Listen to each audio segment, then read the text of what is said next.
सर्वमङ्गलमाङ्गल्ये शिवे सर्वार्थसाधिके शरण्ये त्र्यम्बके देवी नारायणी नमोस्तुते। ओम ह्रीं दुं दुर्गायै नमः। ಓಂ ಶ್ರೀ ಗುರುಭ್ಯೋ ನಮಃ. ನಮ್ಮ ಯೂಟ್ಯೂಬ್ ವಾಹಿನಿಯ ಸಮಸ್ತ ವೀಕ್ಷಕರಿಗೆ ನಿಮ್ಮ ನೇತ್ರಾವತಿ ಮಾಡುವ ನಮಸ್ಕಾರಗಳು. ಮಾಸ ಭವಿಷ್ಯ ಕಾರ್ಯಕ್ರಮಕ್ಕೆ ಎಲ್ಲರಿಗೂ ಆತ್ಮೀಯವಾದ ಸ್ವಾಗತ.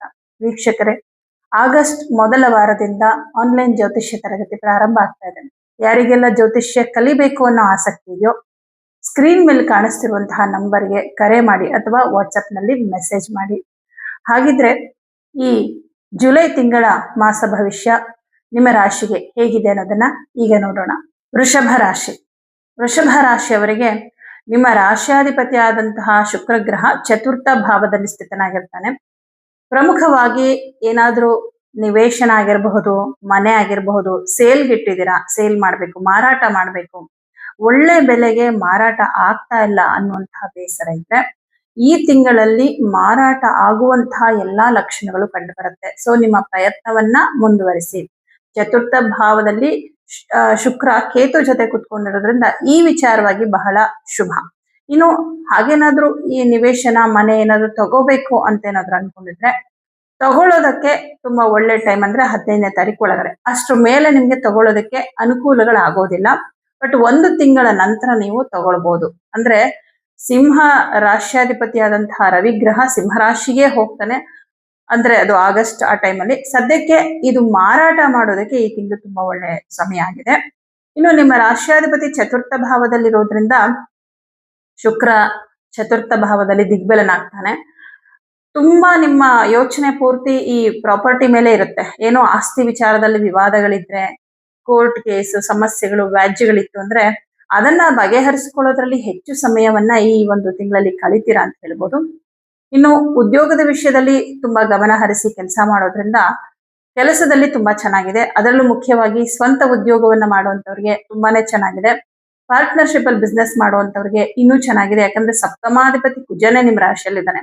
ಆದ್ರೆ ಕುಜ ನಿಮ್ಮ ರಾಶಿಯಲ್ಲೇ ಇರೋದ್ರಿಂದ ಸ್ವಲ್ಪ ಸ್ಟ್ರೆಸ್ ಆಗ್ತಾ ಇರ್ತೀರಾ, ಕೋಪ ಬರ್ತಾ ಇರುತ್ತೆ.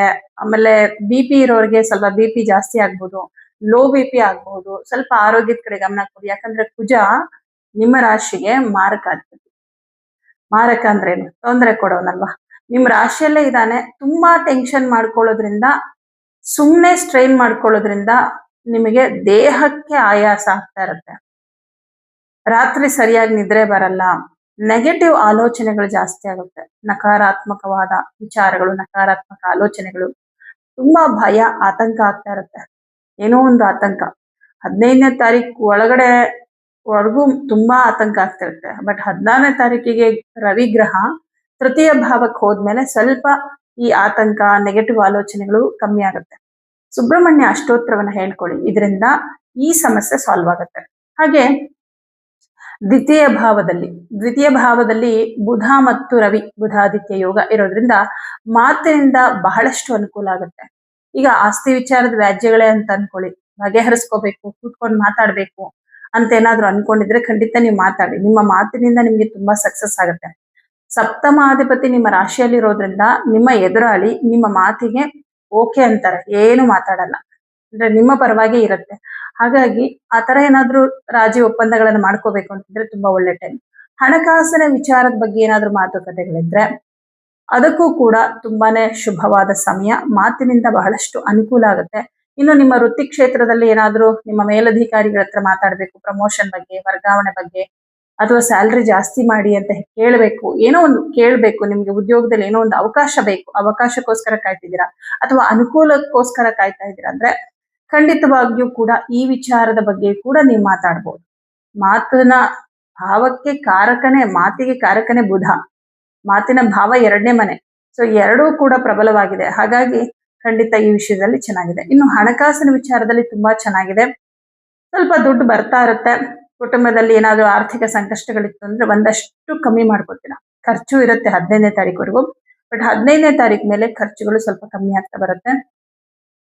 ಹಾಗಾಗಿ ಹಣಕಾಸಿನ ವಿಷಯದಲ್ಲಿ ತುಂಬಾ ಚೆನ್ನಾಗಿದೆ. ಇನ್ನು ತೃತೀಯ ಭಾವದಲ್ಲಿ ಗುರುಗ್ರಹ ಸ್ಥಿತನಾಗಿರೋದ್ರಿಂದ ಮಿತ್ರರಿಂದ ತುಂಬಾ ಒಳ್ಳೆ ಸಲಹೆ, ಒಳ್ಳೆ ಮಿತ್ರರು ನಿಮ್ಗೆ ಸಿಗ್ತಾರೆ ಈ ತಿಂಗಳಲ್ಲಿ.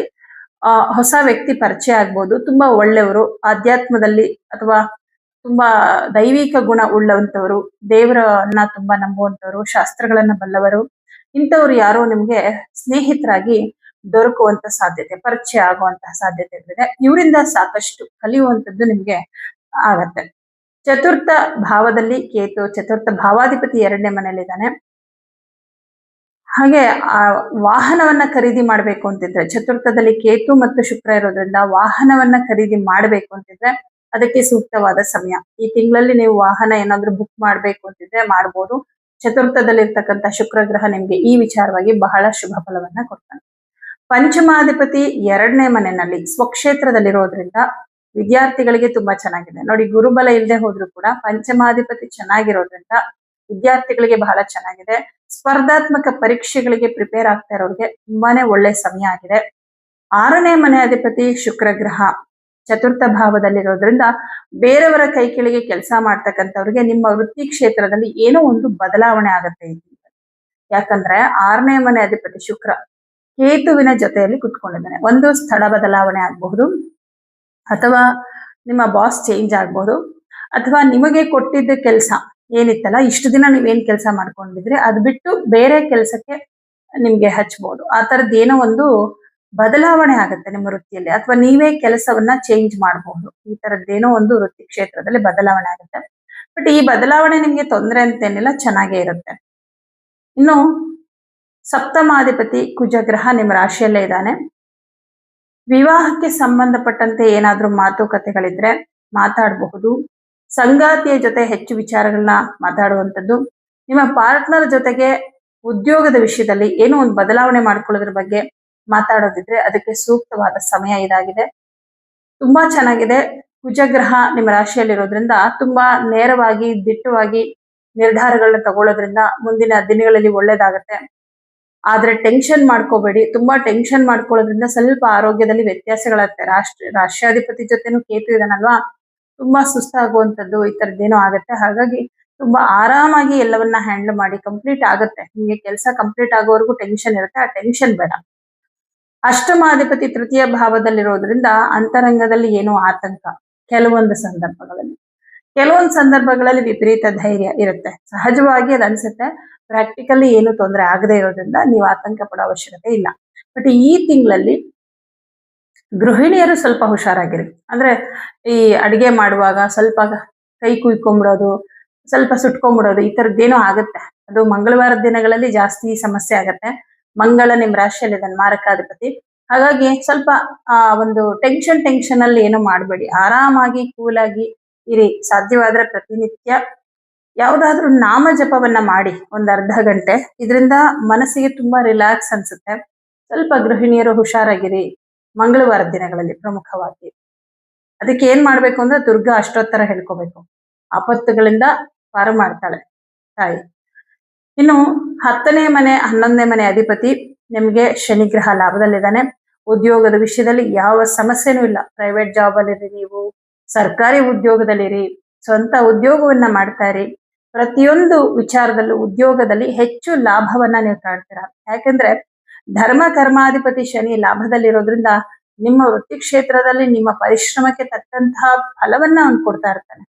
ಧಾರ್ಮಿಕ ಕೆಲಸಗಳನ್ನ ಮಾಡ್ಬೇಕು ಅಂತ ಅನ್ಕೊಂಡ್ರು ಕೂಡ ನಿಮ್ಗೆ ಬಹಳಷ್ಟು ಅನುಕೂಲ ಆಗುತ್ತೆ. ನೋಡಿ, ತೃತೀಯ ಭಾವದಲ್ಲಿ ಗುರು ಇದ್ರು ಕೂಡ, ಅದು ನೋಡಿ 9ನೇ ಮನೆ ಅವನ ನೀಚ ಸ್ಥಾನ ನೋಡ್ತಾ ಇದ್ರು ಕೂಡ ಲಾಭದಲ್ಲಿದ್ದಾನೆ ಶನಿ ಗ್ರಹ. 9ನೇ ಮನೆ ಅಧಿಪತಿ ಲಾಭದಲ್ಲಿ. ನಿಮ್ದೊಂದು ಕರ್ತವ್ಯ ಆಗಿರುತ್ತೆ. ಯಾವುದೋ ಒಂದು ಹರಕೆ ತೀರಿಸ್ಬೇಕು, ಅದು ನಿಮ್ ಕರ್ತವ್ಯ ಆಗಿರುತ್ತೆ. ಯಾವುದೋ ಒಂದು ಪೂಜೆ ಮಾಡಿಸ್ಬೇಕಿತ್ತು, ಅದು ನಿಮ್ ಕರ್ತವ್ಯ. ದೇವಸ್ಥಾನಕ್ಕೆ ಸಂಬಂಧಪಟ್ಟಂತೆ ಯಾವುದೋ ಒಂದು ಜವಾಬ್ದಾರಿ ನಿಮ್ದು ಇದೆ. ಸೊ ಈ ತರದ್ದನ್ನೆಲ್ಲ ನೀವು ಮಾಡ್ಬೇಕು ಅಂತಿದ್ರೆ ಈ ತಿಂಗಳು ತುಂಬಾ ಸೂಕ್ತ.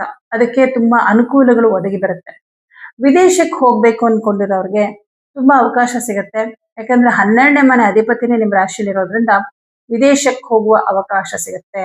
ದೂರ ಪ್ರಯಾಣವನ್ನ ಮಾಡುವಂಥದ್ದು. ಯಾಕಂದ್ರೆ ಸಪ್ತಮಾಧಿಪತಿ ಕೂಡ ನಿಮ್ಗೆ ಕುಜನೇ ಆಗಿರೋದ್ರಿಂದ ದೂರದ ಪ್ರಯಾಣವನ್ನ ಮಾಡುವಂಥದ್ದು, ಬಹಳ ಇಷ್ಟಪಟ್ಟು ಯಾವುದೋ ಒಂದು ಸ್ಥಳಕ್ಕೆ ಹೋಗುವಂಥದ್ದು, ಇದೆಲ್ಲವೂ ಕೂಡ ನಿಮ್ಗೆ ಇರುತ್ತೆ. ಹಾಗಾಗಿ ವೃಷಭ ರಾಶಿಯವರಿಗೆ ತುಂಬಾ ಚೆನ್ನಾಗಿದೆ. ಆದ್ರೆ ನಿಮಗೆ ಶುಕ್ರ ಗ್ರಹ ಕೇತುವಿನ ಜೊತೆಯಲ್ಲಿರೋದ್ರಿಂದ ಇಲ್ಲಿ ಶುಕ್ರನನ್ನ ಕೇತು ಮತ್ತು ರಾಹು ಪೀಡಿಸ್ತಾರೆ. ಇದರಿಂದ ಸ್ವಲ್ಪ ಆರೋಗ್ಯದಲ್ಲಿ ತೊಂದರೆಗಳು ಬರುತ್ತೆ. ಅದಕ್ಕೆ ಕೆಲವು ಪರಿಹಾರಗಳನ್ನ ಮಾಡ್ಕೊಳ್ಳಿ. ಪ್ರಮುಖವಾಗಿ ನೀವೇನ್ ಮಾಡ್ಬೇಕು ಅಂದ್ರೆ ಪ್ರತಿ ಶುಕ್ರವಾರ ಅವರೇಕಾಳು ದಾನ ಕೊಡಿ. ಹಾಗೆ ದುರ್ಗಾ ಅಷ್ಟೋತ್ತರ ಮತ್ತು ಗಣಪತಿ ಅಷ್ಟೋತ್ತರ, ಲಕ್ಷ್ಮಿ ಅಷ್ಟೋತ್ತರ, ಸುಬ್ರಹ್ಮಣ್ಯ ಸ್ವಾಮಿ ಅಷ್ಟೋತ್ತರಗಳು ಅಥವಾ ಈ ದೇವತೆಗಳಿಗೆ ಸಂಬಂಧಪಟ್ಟಂತಹ ಮಂತ್ರಗಳು ಯಾವುದನ್ನಾದ್ರೂ ಹೇಳ್ಕೊಳ್ಳಿ. ತುಂಬಾ ಒಳ್ಳೇದಾಗತ್ತೆ. ಉಳಿದಂತೆ ವೃತ್ತಿ ಕ್ಷೇತ್ರದಲ್ಲಿ, ಹಣಕಾಸಿನ ವಿಚಾರದಲ್ಲಿ, ಕುಟುಂಬ ಆಗಿರ್ಬೋದು, ಎಲ್ಲಾ ವಿಚಾರದಲ್ಲೂ ಕೂಡ ನಿಮ್ಗೆ ಈ ತಿಂಗಳು ತುಂಬಾ ಚೆನ್ನಾಗಿದೆ. ಎಲ್ರಿಗೂ ಶುಭವಾಗಲಿ.